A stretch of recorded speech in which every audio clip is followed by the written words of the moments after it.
के YouTube channel पे मैं सुभाष जयपाल आपका एक बार पुनः स्वागत करता हूं। दोस्तों, अपने जो इलेक्शन थ्योरी का क्रैश कोर्स स्टार्ट किया था, आज अपने उसकी नेक्स्ट क्लास स्टार्ट करने जा रहे हैं, जिसमें टॉपिक चल रहा था अपना डीसी जनित्र।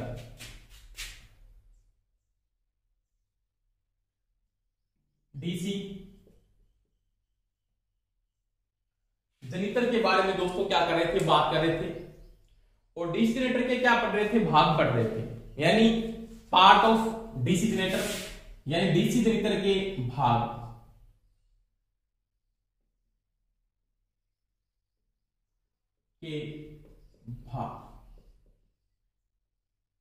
इसके बारे में दोस्तों क्या चल रही थी, बात कर रहे थे। कल अपने जो टॉपिक पढ़ा था उसमें अपने कम्युटेटर को पढ़ लिया था, आर्मेचर के बारे में पढ़ लिया था। आज अपने जो टॉपिक पढ़ेंगे, इसमें जो टॉपिक पढ़ने जा रहे हैं उसमें पढ़ेंगे कार्बन बुश, यानी बुश के बारे में दोस्तों क्या करेंगे, बात करेंगे बुश।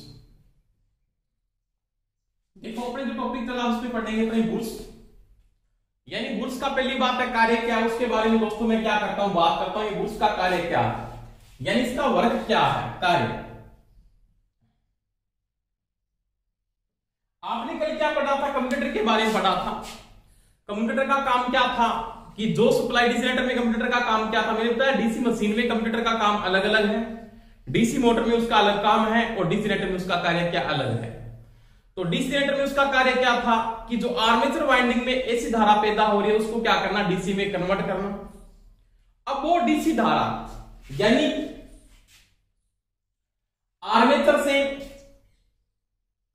आर्मेचर दिक् परिवर्तक या कम्यूटेटर से धारा को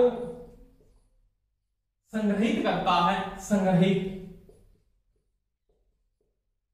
करना, और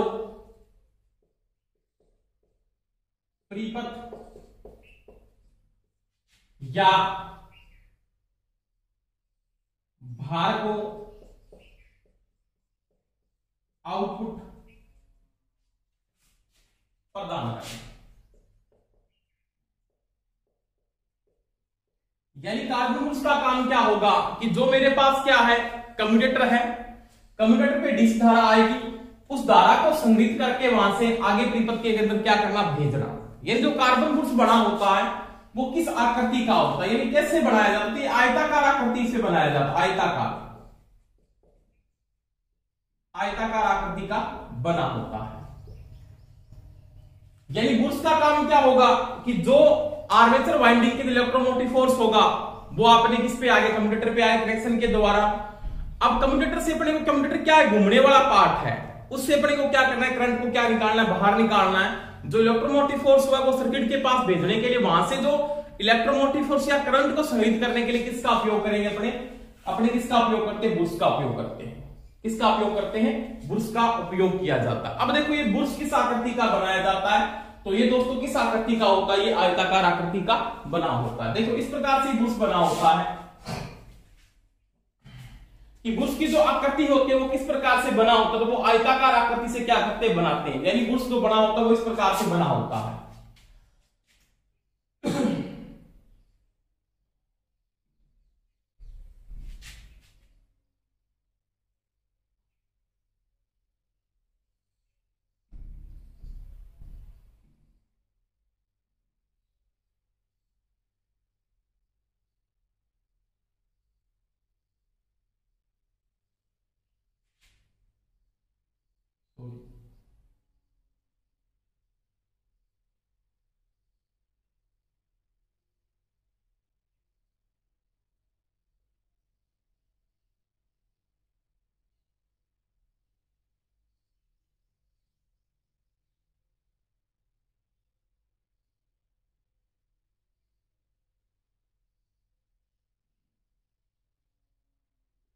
इस प्रकार की आकृति का बुश बना होता है। साधारणतः जो बुश होता है वो इस आकृति का अपने बनाते हैं, और इसके साथ यहाँ पे एक कॉपर का वायर लगा होता है, इसको अपने बोलते हैं पिगटेल। इस प्रकार से क्या बना होता है, पिगटेल। यानी ये जो बुश है ये जो बुर्स है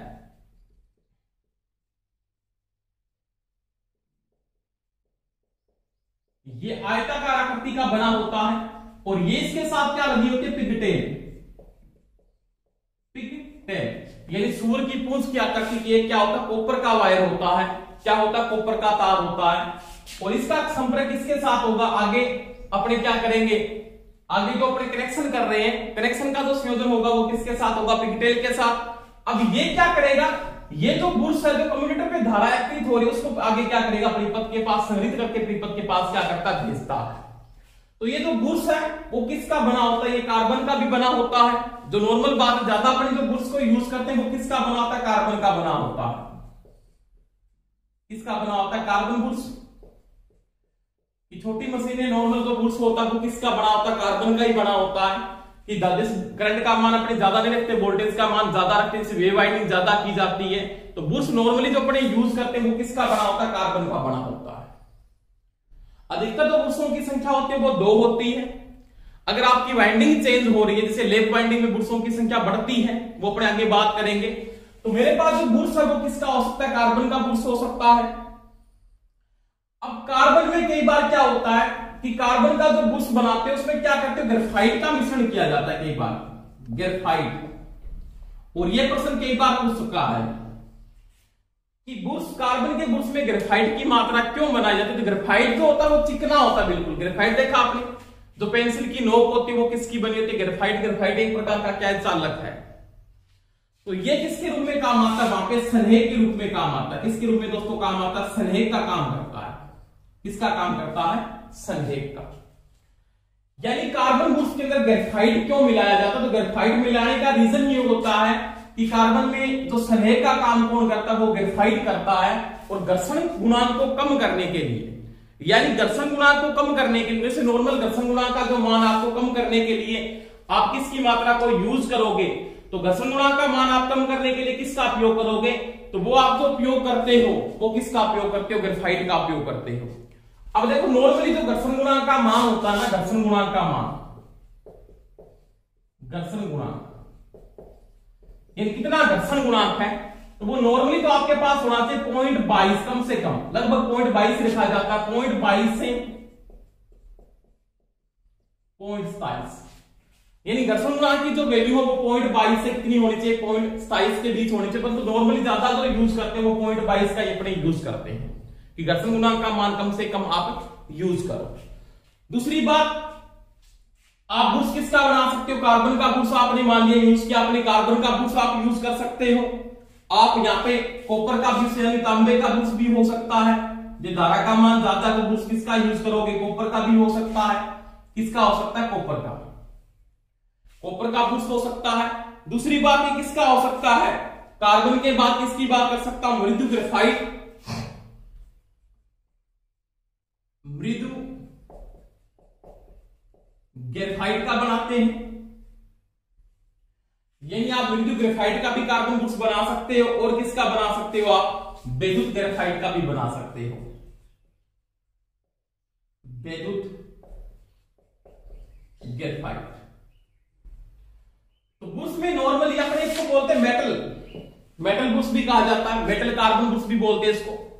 कि कॉपर में क्या बोलते हैं, मेटल बुर्स। मेटल के रूप में कौन सी धातु काम आते हैं, नॉर्मल प्रश्न कई बार पूछ चुका है कि बुर्स बनाने में कौन सी धातु का उपयोग किया जाता है, तो किसका उपयोग करते हैं, अपने कॉपर का उपयोग करते हैं। किसका उपयोग करते हैं, कॉपर का उपयोग किया जाता है। अब देखो ये जो बुर्स है ना अपने जो यूज कर रहे हो, ये धारा घनत्व के आधार पर उपयोग किया जाता है। और धारा घनत्व होता है ना, धारा घनत्व, धारा घनत्व वो किसमें आता है, तो वो होता है एम्पियर प्रति सेंटीमीटर स्क्वायर, एम्पियर प्रति सेंटीमीटर स्क्वायर। यानी इकाई एरिया में कितनी धारा को वो लेके जा सकता है, इकाई एरिया में कितनी धारा को लेके जा सकता है, वह उसका क्या धारा घनत्व है, यानी धारा बटा क्षेत्रफल। इसका एरिया है, यानी इकाई एरिया में कितनी धारा को लेके जा सकता है, वह उसका क्या होगा, धारा घनत्व होता है। जैसे अपने कार्बन की बात करते हैं, बुर्स आपका किसका बना है, कार्बन का बना हुआ है, तो कार्बन का जो धारा घनत्व होता है वो कितना होता है, तो वो होता है आपके पास कि धारा घनत्व की जो वैल्यू होती है वो कितनी होती है, तो कार्बन की जो वैल्यू होती है वो होती है 5.5 एम्पियर से 6.5 एम्पियर प्रति सेंटीमीटर स्क्वायर। यानी कार्बन वृक्ष का धारा घनत्व कितना होता है अपने को याद रखना पड़ेगा, 5.5 एम्पियर से 6.5 एम्पियर प्रति सेंटीमीटर स्क्वायर होता है। अगर वो बात करता है यहाँ पे कि मेरे पास कॉपर का बुर्श है, इसका है तांबे का बुर्श बना या मेटल का बुर्श, तो इसका जो धारा घनत्व होता है वो कितना होगा, 15 से लगभग 16 एम्पियर प्रति सेंटीमीटर स्क्वायर। यानी कॉपर का जो बुर्श है, अगर आप कॉपर का बुर्श यूज कर रहे हो तो इसका धारा घनत्व कितना होगा, तो वो होगा आपके पास 15 से 16 एम्पियर प्रति सेंटीमीटर स्क्वायर। अगर ये किसका कर रहा है, मृदु ग्रेफाइट का बना है, तो ये 9 से 9.5 एम्पियर प्रति सेंटीमीटर स्क्वायर। यानी बुर्श अगर आपका मृदु ग्रेफाइट से बनाया जाएगा तो उसका धारा घनत्व होगा 9 से 9.5 एम्पियर प्रति सेंटीमीटर स्क्वायर की इसकी क्या होती है दोस्तों, वैल्यू होती है। अगर यहाँ पे वो कहता है विद्युत ग्रेफाइट है तो इसकी जो वैल्यू होती है 8.5 एम्पियर से 9 एम्पियर प्रति सेंटीमीटर स्क्वायर। तो ध्यान रखना है अपने को, इनकी वैल्यू को पता होना चाहिए, नॉर्मल पता होना चाहिए कि कार्बन का अगर मैं बुर्श बना रहा हूं तो इसका धारा घनत्व 5.5 एम्पियर से 6.5 एम्पियर प्रति सेंटीमीटर स्क्वायर होता है। अगर ये बुर्श किसका बना रहे, मेटल, अगर मेटल का मतलब मेटल के रूप में किसका उपयोग करेंगे, कॉपर का उपयोग करेंगे, तो कॉपर का अगर आप मेटल के रूप में उपयोग करते हैं 15 से 16 एम्पियर प्रति सेंटीमीटर स्क्वायर में यूज करते हैं। अगर ये मृदु ग्रेफाइट का है तो 9 से 9.5 एम्पियर प्रति सेंटीमीटर स्क्वायर होगा। अगर ये विद्युत ग्रेफाइट है तो आपके पास 8.5 एम्पियर से 9 एम्पियर प्रति सेंटीमीटर स्क्वायर होगा। दूसरी बात, आप बुर्श नॉर्मली मेटल के नहीं बनाते, कि कॉपर के मैं अगर बुर्श बनाता हूं तो स्पार्किंग, पहली बात स्पार्किंग बढ़ेगी, स्फुलिंग बढ़ जाती है। क्या बढ़ जाती है, स्फुलिंग बढ़ जाती है। दूसरी बात, ये क्या करेगा, आपका जो कम्यूटेटर सेगमेंट है उनको घिसाना शुरू कर देगा। अगर मेटल को मेटल के ऊपर गड़ा जाएगा तो मेटल दोनों घिसेंगे, इसका मतलब कम्यूटेटर सेगमेंट भी ज्यादा घिसता है और इसका घर्षण गुणांक क्या आएगा, ज्यादा आएगा। अगर इसका घर्षण गुणांक ज्यादा आएगा तो कम्यूटेटर सेगमेंट जब घस जाएंगे तो कम्यूटेटर सेगमेंट बदलने बहुत मुश्किल होता है। बुर्श को चेंज करना आसान है परंतु कम्यूटेटर सेगमेंट को बदलना बहुत मुश्किल है। इसलिए ज्यादातर अपने पास धारा की कैपेसिटी कमी होती है, धारा की कैपेसिटी जहां पे कम है तो नॉर्मल जो बुर्श बनाए जाते हैं वो किसके बनते हैं, कार्बन के बनते हैं। अगर अपने को पर्सन ये पूछ लेता बाय द वे कि अधिकतर बुर्शों का उपयोग किसके बुर्श का ज्यादा उपयोग होता है, तो वो उपयोग होता है कार्बन के। और अगर बहुत बड़ी मशीनें हैं जहां पे करंट कैपेसिटी का मान बहुत ज्यादा है उनका, तो वहां पे किसके बुर्श ज्यादा करते हैं, मेटल के। इन दोनों के बुर्शों की संख्या बहुत कम यूज की, ज्यादा यूज करते हैं वो कौन सा यूज करते हैं, कार्बन के। उसके बाद ज्यादा अगर बड़ी मशीनें हैं तो उनमें किसके बुर्श बनाते हैं, मेटल बुर्श बनाते हैं। मेटल का मतलब वहां पे किसका उपयोग किया जाता है, कार्बन का उपयोग किया जाता है। अब देखो दोस्तों, अब ये जो बुर्श है ना, जैसे मेरे पास एक मैंने कल बात की कि मेरे पास कम्यूटेटर है, कि जैसे मेरे पास एक कम्यूटेटर बना हुआ है ऐसे,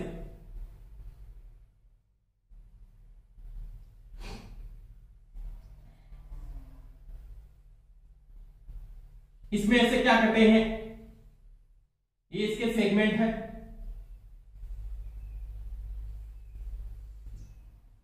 और इसका आगे राइजर पे क्या है, कनेक्शन है ऐसे।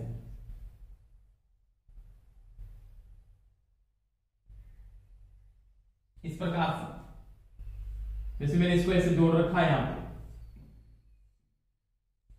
समझ में आ गई दोस्तों मेरी बात। इसके आगे क्या लगा आपका, मान लिया आपका आर्मेचर बना हुआ है, समझ में आई दोस्तों मेरी बात। अब देखो ये यहां पे क्या होगी, इसकी शाफ्ट है, क्या है, शाफ्ट है।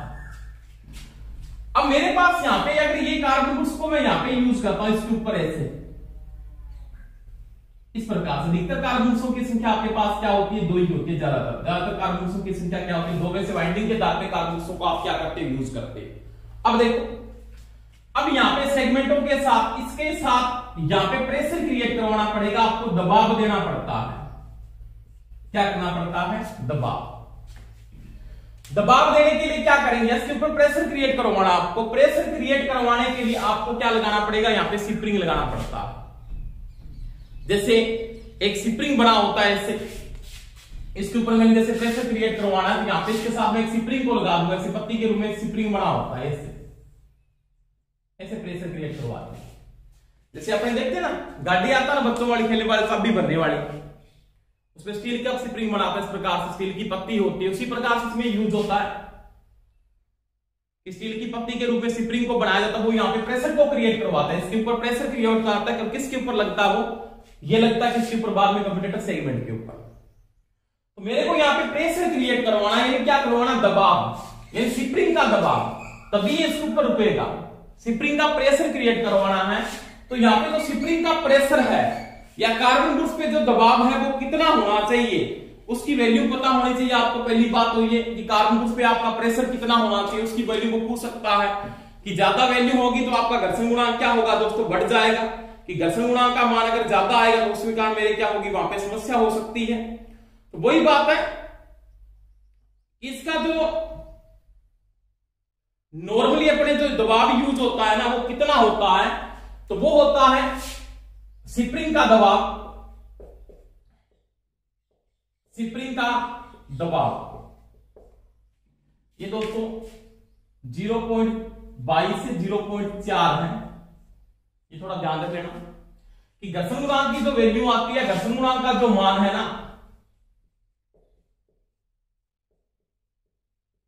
घर्षण गुणांक वो आपका 0.22 से 0.4 होना चाहिए, परंतु ज्यादा जो यूज होता है वो 0.22 से यूज होता है।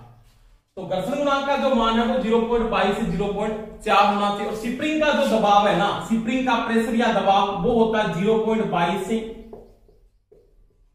0.27, 0.22 से 0.27 के बीच में होता है। और किलोग्राम प्रति किस में आता है, ये सेंटीमीटर स्क्वायर, किलोग्राम प्रति सेंटीमीटर स्क्वायर। तो ध्यान रख लेना स्प्रिंग का जो दबाव है वो कितना होना चाहिए इसके ऊपर, कि जब स्प्रिंग का दबाव होगा तो ये सेगमेंट के साथ चिपक के चलेगा। तो स्प्रिंग का जो प्रेशर नॉर्मली जो यूज होता है 0.22 से पॉइंट क्या होता है 27 किलोग्राम प्रति सेंटीमीटर होता है।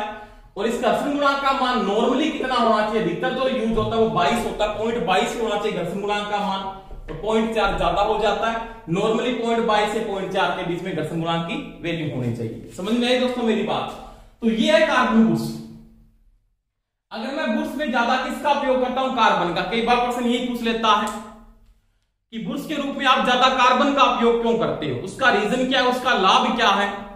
तो दोस्तों एक बात होती है नॉर्मल, धारा का अच्छा चालक क्या है, कॉपर है, परंतु कॉपर का घर्षण गुणांक क्या है, ज्यादा, ये ज्यादा घिसेगा और कम्यूटेटर सेगमेंट को भी क्या करेगा, ज्यादा घिसाता है। तो नॉर्मली अपने जो बुश कार्बन के बनाते हैं उसका रीजन क्या है, उसकी बात करता हूं।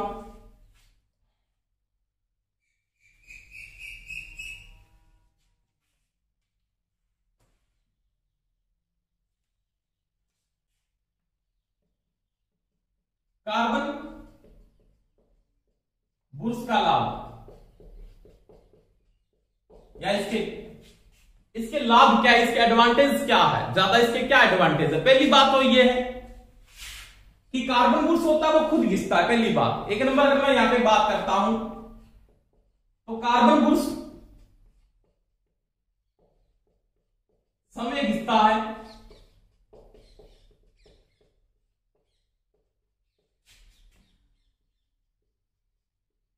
कम्यूटेटर सेगमेंट को नहीं घिसाता, क्योंकि इसका घर्षण गुणांक क्या है दोस्तों, कम है। क्योंकि इसका घर्षण गुणांक क्या होता है, कम होता है। नॉर्मली आपका जो घर्षण गुणांक है वो कितना होता है, 0.22 होता है। अब देखो अगर कार्बन बुश घिस गया तो उसको बदलना बहुत मुश्किल है, क्योंकि कार्बन बुश किसके अंदर है, बुश फोल्डर के अंदर। यानी एक बुश होल्डर बना होता है, एक प्रकार से बुश होल्डर है, और बुश होल्डर के अंदर कार्बन बुश क्या होता है, फिक्स होता है, और बाद में रोकर आर्म के अंदर इसको फिट किया जाता है। ये रोकर आर्म का मतलब होता है ऐसे बना होता है सिस्टम कोई, इसके अंदर ऐसे।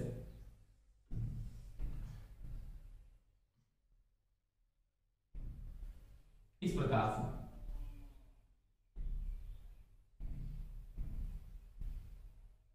इसके स्क्रू से इसको शिफ्ट किया, इधर उधर आप शिफ्ट कर सकते हो। जैसे इसको शिफ्ट किया जाता है। तो ये रोकर आर्म में लगा, और रोकर आर्म में कहां पे कार्बन पुरुषों को सेट किया तो वो होता है एमएनए पर। कहां पे सेट करते हैं, बात करेंगे एमएनए क्या होता है, जीएनए आगे टॉपिक पढ़ेंगे तो मैं समझा दूंगा। कार्बन पुरुषों को रोकर आर्म के अंदर सेट किया जाता है। किसमें सेट करते हैं, रोकर आर्म पे। और कहां पे लगे होते थे, बुर्स होल्डर में लगे होते हैं। किसमें लगे होते हैं, बुर्स होल्डर के अंदर। समझ में आ गई मेरी बात। और यहाँ पे जो कुचालक का काम करता है ना, बुर्स होल्डर में जो कुचालक का काम करता है, कुचालक क्या होता है यहाँ पे, वो होता है बेकेलाइट। क्या होता है, बेकेलाइट। ये भी चीज का ध्यान रख लेना कि बुर्स होल्डर में कुचालक का काम कौन करता है, तो वो बेकेलाइट काम करता है। तो यही बात है, रोकर आर्म के अंदर कार्बन बुर्स क्या होता है, फिक्स किया जाता है। इसमें रोकर आर्म, रोकर आर्म के अंदर ये रोकर आर्म में कार्बन बुर्सों को किया जाता है। बाद में इनको थोड़ा बहुत चेंज किया जाता है, इनको शिफ्ट किया जा सकता है, क्योंकि इनमें सिस्टम होता है इस प्रकार से। इनको स्प्रिंग के साथ ऐसे दबाव प्रेशर यहीं पे क्रिएट करवाता है, और इनको चेंज किया जा सकता है। एमएनए से जीएनए पे इनको घुमाया जा सकता है। तो वही बात है, अधिकतर कार्बन बुर्सों की स्थिति कहां पे होती है, तो वो होती है एमएनए के ऊपर। ये चीज का ध्यान रख लेना। तो वही बात है, कार्बन बुर्स में घिसता है, कम्यूटेटर सेगमेंट को नहीं घिसाता, क्योंकि ये चेंज करना बहुत आसान है। अगर आपको बोले सेगमेंट को चेंज करो, सेगमेंट में चेंज करने में बहुत बड़ी समस्या आएगी। पहली बात, यहाँ पे आपको वाइंडिंग के कनेक्शन दोबारा करने पड़ेंगे, तो ये जटिल काम हो जाता बहुत ज्यादा।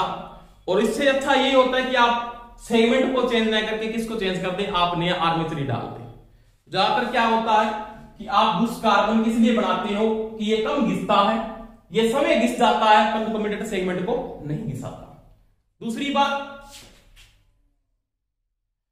इसका घर्षण गुणांक,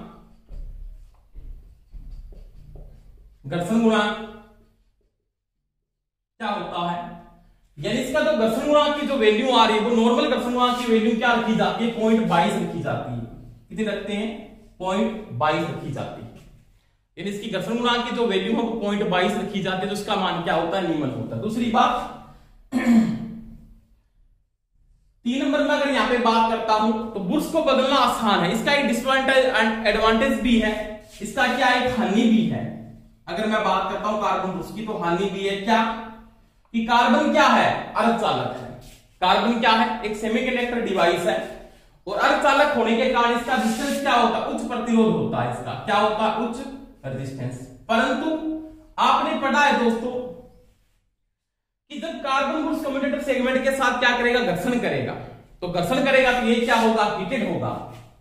क्या होगा, ये हीटेड होगा। हीटेड का मतलब ऊष्मा पैदा होगी, क्योंकि जब घर्षण होता है तो क्या होती है, हीट पैदा होती है। तो उच्च रेजिस्टेंस का गुण है इसमें अपने आप समाप्त हो जाता है, क्योंकि इसमें क्या पाया जाता है, अर्धचालक में, अर्धचालक में कौन सा ताप गुणांक पाया जाता है, तो वो पाया जाता है एनटीसी, नेगेटिव टेम्परेचर कोफिशिएंट, ऋणात्मक ताप गुणांक पाया जाता है। जिसके कारण क्या होगा, जब इसका टेम्परेचर बढ़ेगा, क्या बढ़ेगा दोस्तों, टेम्परेचर बढ़ेगा, तो रेजिस्टेंस का मान अपने आप क्या हो जाता है, कम हो जाता है। समझ में आ गई दोस्तों मेरी बात। और किसके कारण, एनटीसी के कारण। इसका डिसएडवांटेज है वो अपने आप ही क्या हो जाता है, दूर हो जाता है। उसका रीजन क्या है कि जब ये घर्षण करके गर्म होता है, तो जैसे ही हीट पैदा करता है, तो एनटीसी के कारण जब टेम्परेचर बढ़ता है, रेजिस्टेंस का मान क्या हो जाता है, कम हो जाता है। तो नॉर्मल सी बात होती है, कार्बन बुर्स के लाभ हैं। दूसरी बात, अधिकतर जो बुर्स किसके बनाते हैं, कार्बन के बनाते हैं। और स्प्रिंग का जो दबाव होता है वो नॉर्मली कितना होना चाहिए, 0.22 से 0.27 किलोग्राम प्रति सेंटीमीटर स्क्वायर होना चाहिए। और घर्षण गुणांक का मान कितना होना चाहिए, 0.22 से 0.4 होना चाहिए। समझ में आ गई मेरी दोस्तों बात। अब कार्बन बुर्सों को कहां पे सेट किया, तो बुर्स होल्डर में होते हैं, इसके होल्डर बने होते हैं, उनमें सेट किया जाता है। और बुर्स होल्डर किस पे लगा होता है, रोकर आर्म में सेट किए जाते हैं। और रोकर आर्म में कार्बन बुर्सों की स्थिति कैसे होती है, तो वो एमएनए पर होती है। चीज का ध्यान रखना, बुर्स का काम क्या है, कम्यूटेटर सेगमेंट से धारा संग्रहित करके सर्किट के अंदर बाहर भेजना। इसके साथ पिगटेल होता है, पिगटेल के साथ बाद में आगे कनेक्शन हो जाएगा। दूसरी बात, यहाँ पे स्प्रिंग का दबाव कितना होता है, दबाव की सीमा मैंने बता दी, 0.22 से 0.27 किलोग्राम प्रति सेंटीमीटर स्क्वायर है। किलोग्राम में दोस्तों ध्यान रख लेना, ग्राम नहीं। अगर ये वैल्यू अपने को किस में पूछ लेता, ग्राम में पूछ लेता है, तो आप क्या कर दो, 1000 से गुणा कर दो इसको। किससे गुणा कर दो, 1000। तो ये हो जाएगा 220 से 270 ग्राम प्रति सेंटीमीटर स्क्वायर। तो ये चीज का भी ध्यान रख लेना, अगर वो ग्राम में दे रहा है तो 220 से 270 ग्राम प्रति क्या होगा, सेंटीमीटर स्क्वायर होगा। अगर वो किलोग्राम में दे रहा है, उसकी वैल्यू ये होगी। घर्षण गुणांक का मान नॉर्मली जो यूज होता है वो कितना होता है, 0.22 होता है। वैल्यू होती है 0.22 से पॉइंट कितनी होती है, 4 होती है। समझ में आ गई बात मेरी। स्प्रिंग का जो प्रेशर है, स्प्रिंग किसका बना होता है, तो नॉर्मली स्प्रिंग यहाँ पे स्टील का यूज किया जाता है। इस प्रकार से बच्चों वाली गाड़ी होती है, उस प्रकार से जो चाबी भरने में स्प्रिंग काम आता है, उसी प्रकार से ये स्प्रिंग का प्रेशर होता है यहाँ पे। दूसरी बात, कार्बन बुश कहां पे सेट होते हैं, तो बुश होल्डर में सेट होते हैं। बुश होल्डर कहां पे स्थापित किया जाता है, तो रोकर आर्म में स्थापित करते हैं। रोकर आर्म की सहायता से बुशों की स्थिति को बदला जा सकता है। किसकी सहायता से बुशों की स्थिति को बदला जा सकता है, यह प्रश्न पूछा गया है। तो रोकर आर्म की सहायता से बदला जा सकता है।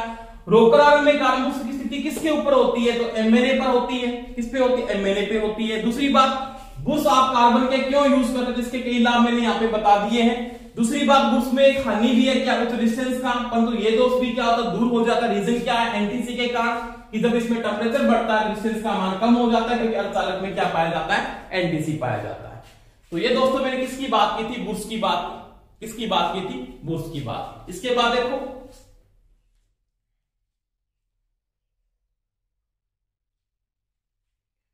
इसके बाद दोस्तों मैं अगर बात करता हूं बुश के बाद, तो बुश के बाद इसका जो नेक्स्ट पार्ट आता है उसमें बात करेंगे वो देखो राम से।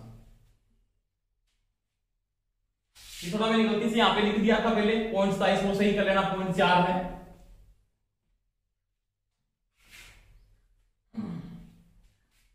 अब इसके बाद आता है बेरिंग।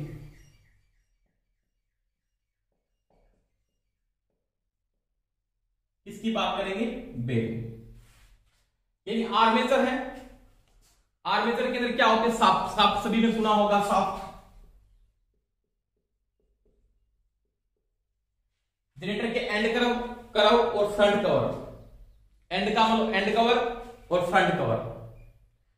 एंड कवर, एक एंड कवर होता है, एक फ्रंट का मतलब सामने का कवर होता है। जिस तरफ से आप कम्यूटेटर लगा होता है, एक तरफ क्या लगाता है, वाइंडिंग को ठंडा करने के लिए अपने किसको लगाते हैं, पंखे को लगा देते हैं। तो वही बात, इसके एंड कवर और फ्रंट कवर है, उनके ऊपर आधारित होता है बेरिंग। और बेरिंग के अंदर क्या स्थापित किया था, शाफ्ट। और शाफ्ट किसकी बनी होती है, ध्यान रखना, शाफ्ट होती है वो माइल्ड स्टील की बनी होती है। किसकी बनी होती है, माइल्ड स्टील। ये चीज का भी थोड़ा ध्यान रखना, पूछे तो नॉर्मली नहीं पूछेगा, अगर पूछ लेता तो शाफ्ट किसकी बनी होती है, तो वो बनी होती है माइल्ड स्टील की। अब देखो आपके पास जो बेरिंग है ना, बेरिंग क्या करेगा, एक क्षति होती है घर्षण क्षति, क्या बोलते इसको, यांत्रिक क्षति भी आप बोलते हो, घर्षण क्षति होती है। उसको कम करने के लिए अपने किसका उपयोग करते हैं, बेरिंग का उपयोग करते हैं। पहली बात, बेरिंग किसका बना होता है, तो बेरिंग अपने जो बनाते हैं पराये, जो वो किसके बनाते हैं, या तो होता है गन मेटल। ही क्या होता है, गन मेटल धातु होती है, वह बेबिट मेटल से बनाया जाता है।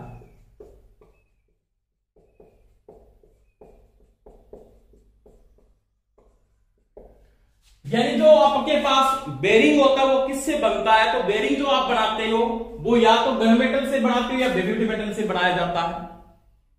समझ में आ गई बात। और इसमें घर्षण का मान कम करने के लिए इनमें घर्षण का मान कम करने के लिए ल्यूब्रिकेट या ग्रीस यानी इसको स्नेह के रूप में यूज करते हैं। आप बोल सकते हैं पेट्रोलियम जेली, कम करने के लिए पेट्रोलियम जेली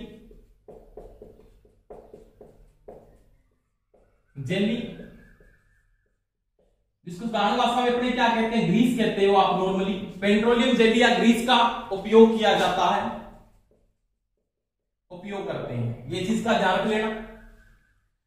अब देखो दूसरी बात यहां पे मैं करता हूं, तो बेरिंग है वो गन मेटल या विविड मेटल से बनाए जाते हैं और उनमें घर्षण का मान करने के लिए पेट्रोलियम जेली या ग्रीस का आप उपयोग करते हैं। समझ में आ गई दोस्तों मेरी बात। अब देखो यहां पे बेरिंग लगाने के बाद आपने एंड कवर और फ्रंट कवर से आपने क्या किया, डिसिनेटर को यहां पे बाद में क्या करते हैं, आप बंद कर देते हैं। तो ये इसका क्या है, मुख्य कार्य है। अब यहां पे मैं अगर बात करता हूं कि बेरिंग 3 प्रकार के अपने नॉर्मल यूज होते हैं। छोटी मशीनों में जो बेरिंग आते हैं काम में, मशीनों में कौन से बेरिंग काम आते हैं, तो यहां पे तो या तो करते हैं अपने कौन सा, बाल बेरिंग, कौन सा, या तो आप बाल बेरिंग का उपयोग करते हो या बुश बेरिंग का।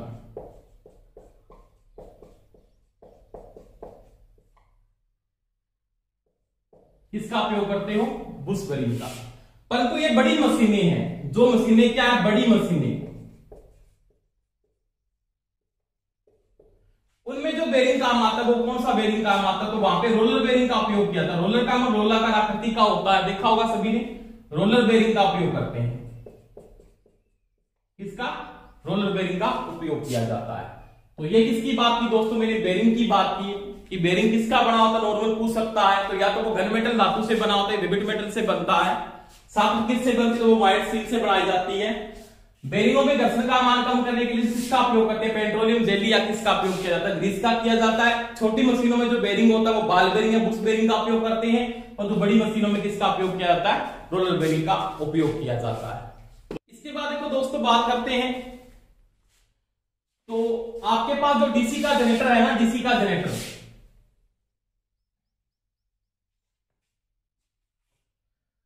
जैसे मेरे पास कोई भी डीसी का जनरेटर है, मान लीजिए डीसी का जनरेटर आपने बना दिया।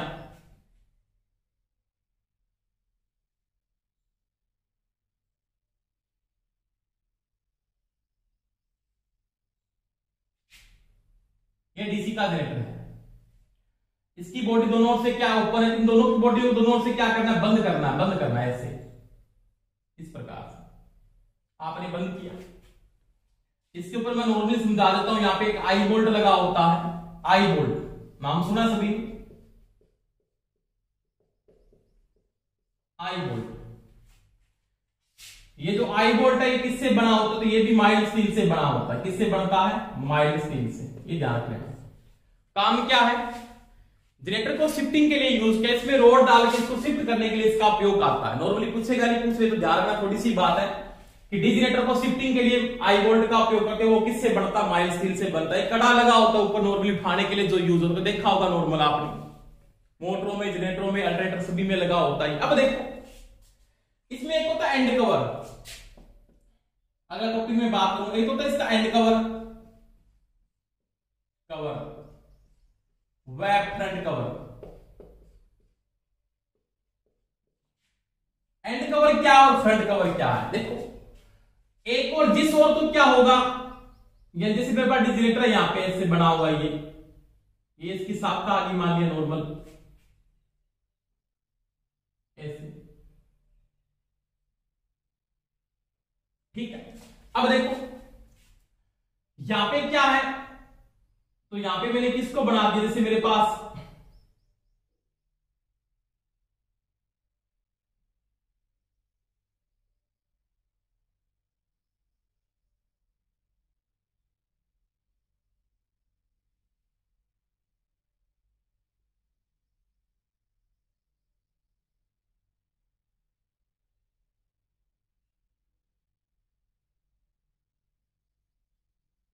इस प्रकार से मान लिया आर्मेचर है। ये आर्मेचर की क्या है?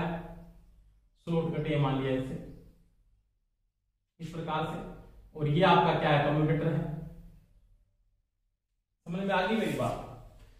अब देखो, ये भाग है ना, जिस भाग पर क्या है? कम्यूटेटर। क्या है? कम्यूटेटर, पहली बात।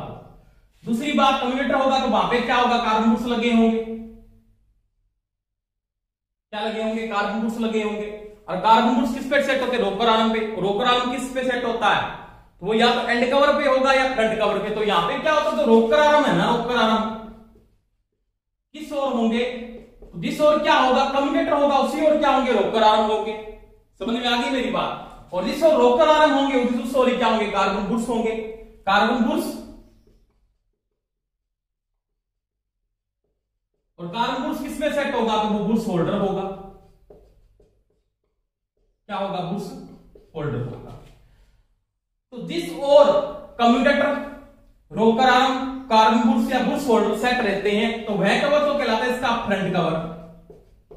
कौन सा होता है? Front cover. तो ये साइड इसकी फ्रंट कवर है। अब इसके शाफ्ट के ऊपर यहां पे वाइंडिंग को ठंडा करने के लिए आप यहां पे क्या स्थापित करोगे? पंखा स्थापित करते हो ऐसे इसके ऊपर, मान लीजिए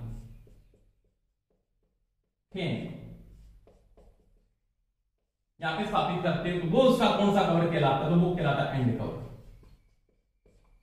क्या कहलाता है दोस्तों? And cover. तो ये फ्रंट कवर और एंड कवर का ध्यान रख लेना। एक बार पूछ लेता रोकर आर्म किस ओर सेट होता है, फ्रंट कवर पे होता है, एंड कवर पे होता है, तो वो किस ओर होता है, फ्रंट कवर की ओर होता है। कम्यूटेटर किस ओर होता है, वो हमेशा फ्रंट कवर की ओर होगा। रोकर आर्म किस ओर होंगे, फ्रंट कवर की ओर होंगे। कार्बन बुर्स किस ओर होंगे, फ्रंट कवर की ओर होंगे। बुर्स होल्डर किस पे सेट होते हैं, तो वो रोकर आर्म में, तो वो किस की ओर होगा, फ्रंट कवर में होगा। समझ में आई दोस्तों मेरी बात। तो ये इसका क्या एंड कवर या फ्रंट कवर, ये इसका क्या होगा फुट या फिट बोलते हैं, इसका क्या है बेस है। इसकी बॉडी बनी होती है उसी का बेस बना होता है। जैसे बॉडी किसकी बनी है, कास्ट आयरन या डलवा लोहा या डलवा इस्पात से बनती है। इसको नट बोल्ट की सहायता से किसके साथ कस दिया था, फाउंडेशन पे कस देते हैं। तो ये नॉर्मली आप जनरेटर के क्या पढ़े आपने दोस्तों, पार्ट 1 की बात करी। ये डिजनेटर के नॉर्मली क्या थे, पार्ट 2। समझ में आ गई दोस्तों मेरी बात। इसके बाद देखो दोस्तों, अगर मैं बात करता हूं पार्ट के बाद कि डीसी जनरेटर में जो पार्ट करने के बाद नॉर्मली बातें करेंगे, उसके बाद इसका समीकरण पढ़ेंगे। ईएमएफ समीकरण क्या है भाग के बाद में।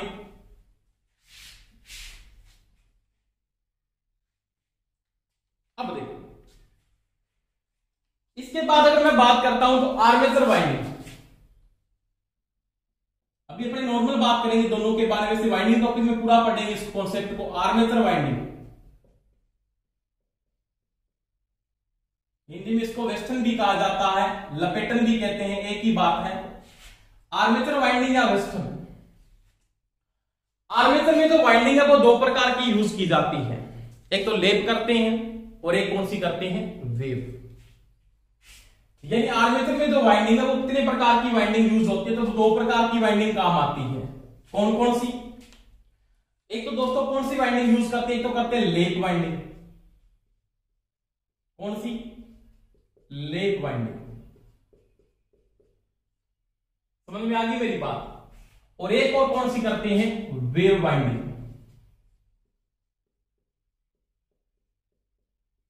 वेव वाइंडिंग को अपने क्या बोलते हैं, तरंग वाइंडिंग भी कहा जाता है। तरंग वेस्टर्न एक ही बात है, तरंग और वेव एक ही बात होती है। जैसे मैंने वाइंडिंग को स्थापित जब किया ना, आर्मेचर में मैंने वाइंडिंग को डाला, वो किस प्रकार से डाला है।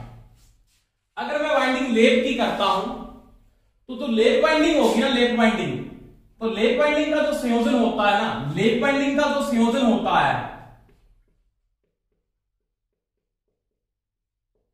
का संयोजन, यानी इसके वाइंडिंग के जो चालक हैं वो किस प्रकार जुड़े होते हैं, तो वो समांतर में जुड़ते हैं। समांतर में जुड़ते हैं, किसमें जुड़ते हैं, लेप वाइंडिंग का जो संयोजन होता है वो किसमें होता है, समांतर में होता है। यानी ऐसे आपके पास कोई भी जो कंडक्टर है वो इस प्रकार से इसके जुड़ते हैं समांतर में, कम्यूटेटर सेगमेंटों के प्रेस से पैरेलल ऐसे इस प्रकार से जुड़ी जाते हैं। तो लेप वाइंडिंग के जो संयोजन होते हैं वो समांतर होता है एक प्रकार से। अगर मैं वेव वाइंडिंग की बात करता हूं तो वेव वाइंडिंग के जो संयोजक होते हैं ना, वेव वाइंडिंग, तो ये किस प्रकार जुड़े होते हैं, तो ये जुड़ते हैं सीरीज के अंदर। किस जुड़ती है, सीरीज में। यानी इनका संयोजन होता है वो ऐसे होता है, इन चालकों वाइंडिंग का चालक ऐसे। समझ में आ गई दोस्तों मेरी बात। तो लेप वाइंडिंग में संयोजन होता है वो समांतर का होता है, और वेव वाइंडिंग में जो संयोजन होता है, तरंग वाइंडिंग में जो संयोजन होता है वो किसका होता है, सीरीज का होता है। समझ में आ गई मेरी बात। अब देखो इसमें क्या होंगे, समांतर पथों की संख्या। दूसरी मैं किसकी बात करूंगा कि मेरे पास जो समांतर पथों की संख्या होती है वो कितनी होती है और किस प्रकार से मैं यूज करता हूं, या वोल्टेज का मान ज्यादा किससे होता है, वोल्टेज का मान कम किसमें होता है। नॉर्मल बात है, ये पैरेलल सर्किट बढ़ रहा है तो पैरेलल में अपने पास जो ऊर्जा के सोर्स को अगर आप पैरेलल में जोड़ोगे किसका मान बढ़ा, इससे सेलों को पैरेलल में जोड़ो किसका मान बढ़ेगा। तो यहां पे क्या होगा, 2 नंबर में अगर बात करता हूं तो यहां पे क्या होगा, धारा का मान उच्च और वोल्टेज का मान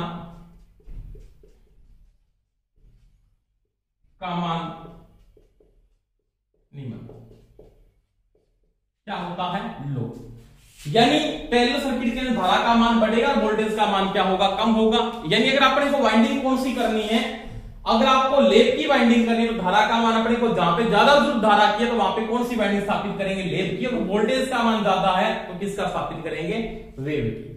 वेव का मतलब नॉर्मल अगर समझे तो वेव का मतलब अपने को दिमाग में ये सेट रखना है कि वेव बहुत वोल्टेज के लिए यूज होती है। वेव का मतलब ही बहुत वोल्टेज है, बहुत वोल्टेज, अपने को ये समझना है, अगर ये बहुत वोल्टेज देगी तो ये बहुत क्या देगा, करंट देगा, एक ही बात। तो यहां पे क्या होगी, उच्च वोल्टेज यानी सीरीज में क्या होगा, वोल्टेज का मान बढ़ेगा और निम्न धारा या करंट, एक ही बात है। समझ में आई दोस्तों मेरी बात। तो वेव वाइंडिंग का जो अपने उपयोग कर रहे हो, तो वेव वाइंडिंग का उपयोग करने का रीजन यही है कि वेव वाइंडिंग किसके लिए काम आएगी, तो वो आएगी आपके पास क्या होगा, उच्च वोल्टेज और निम्न धारा के लिए यूज करेंगे। दूसरी बात, यहां पे समांतर पथ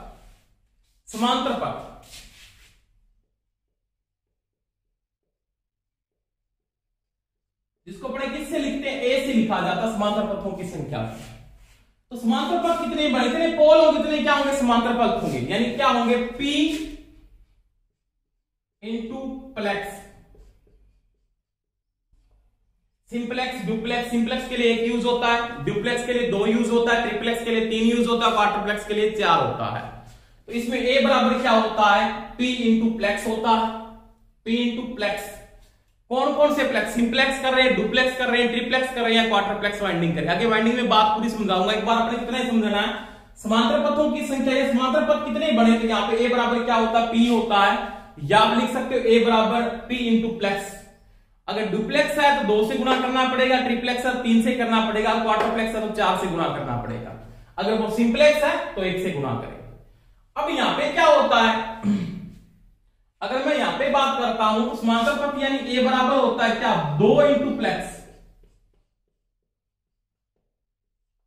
2 इंटू प्लस। यानी सिंपलेक्स के लिए यहां पे समांतर पथों की संख्या हमेशा ही 2 होती है, डुप्लेक्स के लिए 2 से गुणा करके 4 हो जाएंगे, ट्रिप्लेक्स से 2 से गुणा करोगे 6 हो जाएंगे, और क्वाड्रुप्लेक्स के लिए कितना हो जाएगा, 8। वो सीधा प्रश्न पूछ सकता है, एक डीसी में आपके पास ट्रिप्लेक्स की वाइंडिंग की गई है और उसमें वेव वाइंडिंग है, कौन सी वाइंडिंग है, वेव वाइंडिंग है, ट्रिप्लेक्स की है, तो उसमें समांतर पथों की संख्या कितनी होगी, तो आप लिखोगे 2 इंटू प्लेक्स। ट्रिप्लेक्स के लिए 3 यूज करोगे, 3 इंटू 2 कितना आ जाएगा, समांतर पथों की संख्या 6। अगर वो कहता है वेव वाइंडिंग है और सिंपलेक्स की वाइंडिंग है तो समांतर पथों की संख्या हमेशा कितनी होगी, 2 होगी। अगर डुप्लेक्स की वाइंडिंग है तो समांतर पथों की संख्या कितनी होगी, 4 हो जाएगी। अगर वो क्वाड्रुप्लेक्स की वाइंडिंग है तो समांतर पथों की संख्या दोस्तों कितनी हो जाएगी, आपके पास 8 हो जाएगी। तो ये चीज का अपने को ध्यान रखना है कि प्लेक्स के साथ गुणा करेंगे, प्लेक्स कितने आप यहां पे यूज कर रहे हो, कितने प्लेक्स आप यहां पे यूज कर रहे हो। समझ में आ गई मेरी दोस्तों बात। अब देखो 4 नंबर में यहां पे बात करता हूं तो carbon Bush. Normally carbon Bush अपने 2 ही यूज करते हैं, परंतु यहां पे कार्बन बुशों की संख्या आपको बढ़ानी पड़ेगी क्योंकि समांतर पथों की संख्या ज्यादा आ रही है। तो यहां पे क्या होती है, कार्बन बुशों की संख्या, कार्बन बुश की संख्या 2 से अधिक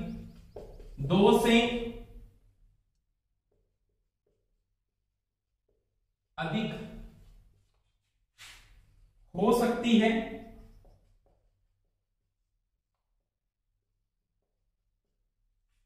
और लगभग इसके बराबर हो सकती है, समांतर पथों की संख्या के बराबर होती है। यानी ए के ऊपर वो क्या करेगा, निर्भर करेगा, यानी ए पर निर्भर होगी। इतने समांतर पथ होंगे उतने ही क्या होंगे, यहां पे कार्बन की संख्या यूज की जाएगी। अब यहां पे जो कार्बन की संख्या होती है वो हमेशा कितनी होती है, 2 होती है।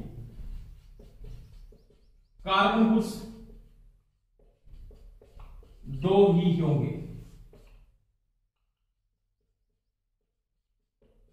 ये चीज का ध्यान रखना। तो ये है आर्मेचर में लैप वाइंडिंग और वेव वाइंडिंग का नॉर्मली डिफरेंस। आगे अपने डिटेल से जो वाइंडिंग टॉपिक पढ़ाऊंगा मैं आपको तो पूरा डिटेल से समझाऊंगा। यहाँ पे अभी अपने इसका ईएमएफ समीकरण पढ़ेंगे तो ये काम में आएगा टॉपिक अपने।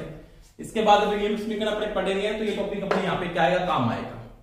ठीक है दोस्तों, तो ये मैंने किसकी बात की, लैप वाइंडिंग और वेव वाइंडिंग की बात की। धन्यवाद दोस्तों, आज के लिए इतना ही पढ़ेंगे। बेस्ट ऑफ लक, जय हिंद। और सभी क्लास को शेयर करें और लाइक भी किया करो, और जिन्होंने सब्सक्राइब नहीं किया वो सब्सक्राइब कर लें। धन्यवाद, बेस्ट ऑफ लक, जय हिंद।